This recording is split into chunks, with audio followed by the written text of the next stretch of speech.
Another customer brought in their Samsung QN77S90DAFXZA TV for repair, and as expected, it is completely dead, no power, not even a standby light.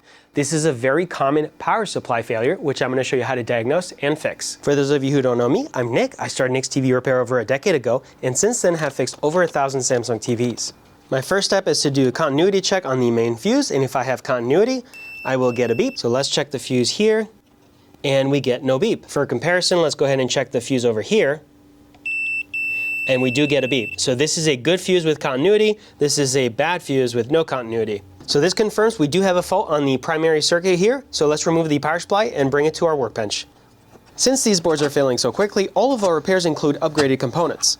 If you want to send in your power supply for us to fix, I will have a link to our repair service page in the video description below and top pin comment.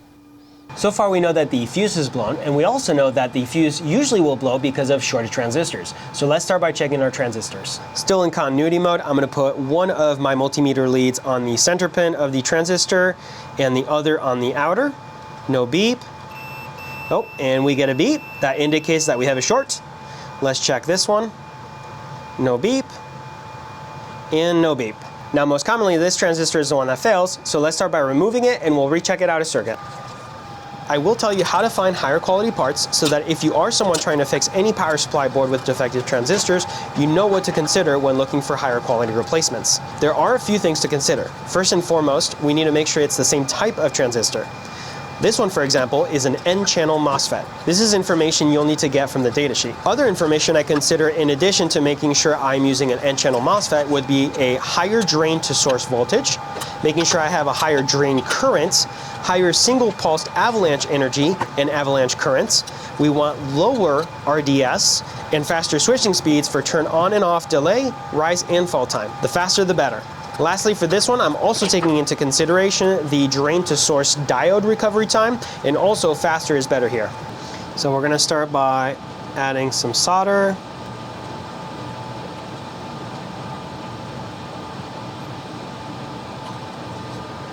We want to get good flow. We're going to be using hot air to preheat the area. All right, let's go ahead and desolder. If you're interested in purchasing one of these power supplies, we do have them available for sale, pre-refurbished with the upgraded components, as well as the flat rate repair service, which of course will come with the upgraded components. They all come with a standard 1-year warranty, but have options for 2 and 5 years. And I'll have those available on our website, which will be linked in the description below, as well as in the top pin comment. Okay, same on the second. And this center one is always the hardest one. I'm gonna see, can I just push it through? So I'm using the needle nose pliers. Yep. I'm holding it and pulling it out. There we go. So now that the transistor is removed, it's a lot easier to desolder that joint. Okay, we still have a lot of solder. Let's add a little bit more. Actually get really good flow again.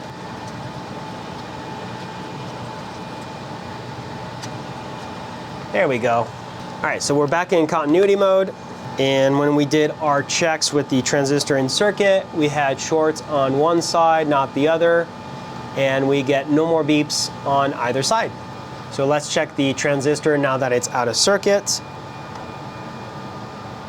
No beep, and we do have a beep. So this transistor is definitely shorted, and that was the cause of our failure. Now these two transistors are not actually in parallel, so that's why we often don't need to replace both, but we're gonna go ahead and do that anyways. So we'll go ahead and remove the silicone on this one and desolder it next. And we're gonna do the exact same process. We're gonna start by warming up the area with our hot air. We'll add a little bit of extra solder, get good flow.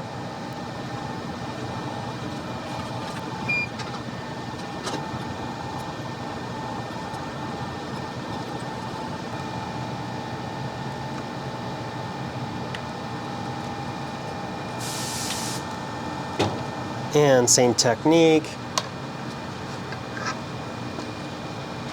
And there we go. Now on the front side, we do have a little bit of silicone here that oozed through, so we'll remove that. And we're also going to remove these pads.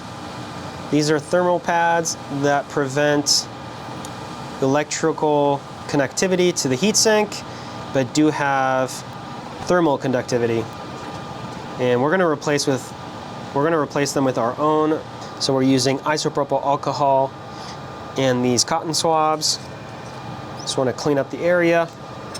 To ensure we have proper heat transfer between our transistor and the heatsink, we're going to be putting our own thermally conductive tape.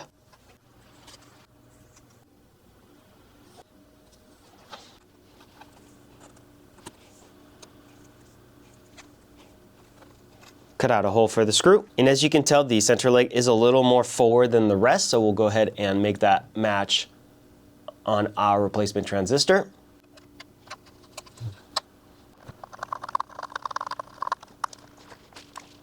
And we'll repeat the same process for the other one. Now we can go ahead and solder them back in.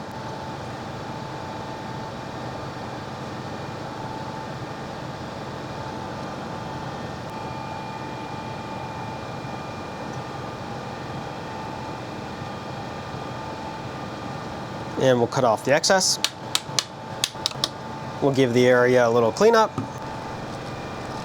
Next, we can tackle the fuse, which is located right here. And it also has a little bit of silicone. And it looks like we have silicone on one pad, but not really on the other over here. And same thing, we're gonna start by adding some solder, get some good flow. And for this one, it's gonna be easier to do the same technique as the transistors, which is to pull out the fuse with our needle nose pliers from the bottom. Oh, and there we go.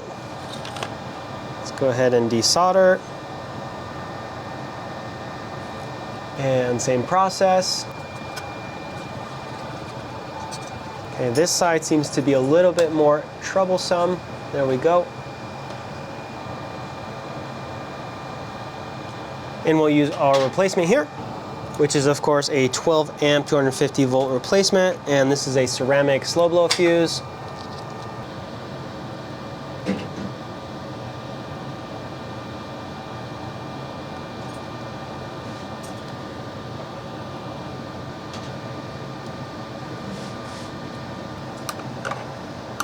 Same thing, little cleanup. We are back in our continuity mode. We have a beep when we get continuity. Fuse is good, we have continuity. This fuse is still good. And now the transistors we just replaced.